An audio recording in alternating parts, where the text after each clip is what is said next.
এটা হলো 20 মের ভিডিও।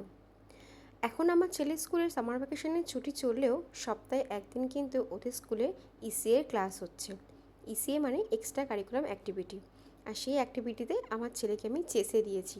সেই চেসেরই ওদের কিন্তু উইকে একদিন করে ক্লাস হচ্ছে, 2 ঘন্টা করে।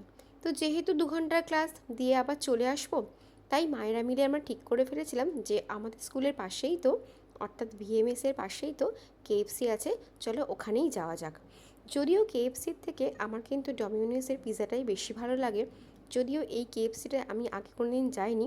তো সবাই মিলে ঠিক করে সেদিন আমরা কেএফসিতে চলেই গেলাম। প্রথমেই নিচে আমরা অর্ডার দিয়ে উপরে গিয়ে ওয়েট করছিলাম। তারপরে নিচ থেকে আমাদের একটা লোক গেল, গিয়ে বললো আমাদের অর্ডারটা নিয়ে আসতে। তো আমরা চলে গিয়েছিলাম নিচে অর্ডারটা আনতে। আমরা এখানে অর্ডার করেছিলাম পটেটো চিপস আর ছিল চিকেন স্ট্রিপস। যেহেতু দুপুরবেলা ছিল এবং বাড়ি থেকে আমরা প্রত্যেকেই ভাত খেয়ে গিয়েছিলাম, তো সেই জন্য খুব বেশি কিছু অর্ডার আর করিনি। আর ঠান্ডার মধ্যে কোল্ড ড্রিঙ্কস খেতে ভালো লাগলেও কোল্ড ড্রিঙ্কস কিন্তু আমরা অর্ডার করিনি।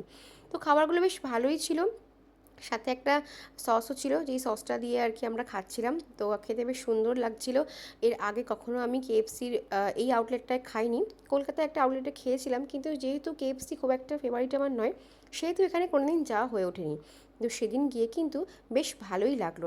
তারপর খাওয়া দাওয়া সেরে যেহেতু খুব বেশিক্ষণের সময় ছিল না, খাওয়া দাওয়া সেরে আমরা বাচ্চাগুলোকে নিতে চলে গিয়েছিলাম। বাচ্চাগুলো কিন্তু জানি না যে তাদের মায়েরা আছে কেএফসিতে গিয়েছিল। তো হঠাৎ করেই যাওয়াটা ঠিক হওয়াতে বেশ ভালোও লেগেছিল, কিন্তু সেদিনকে খুব গরমও ছিল। তারপর বাচ্চাকে আস্তে আস্তে বাড়িতে নিয়ে চলে আসলাম। তো ভিডিওটা কেমন লাগলো অবশ্যই জানাবেন। আজকের ভিডিওটা এই পর্যন্তই। ভালো থাকবেন, সুস্থ থাকবেন, ধন্যবাদ।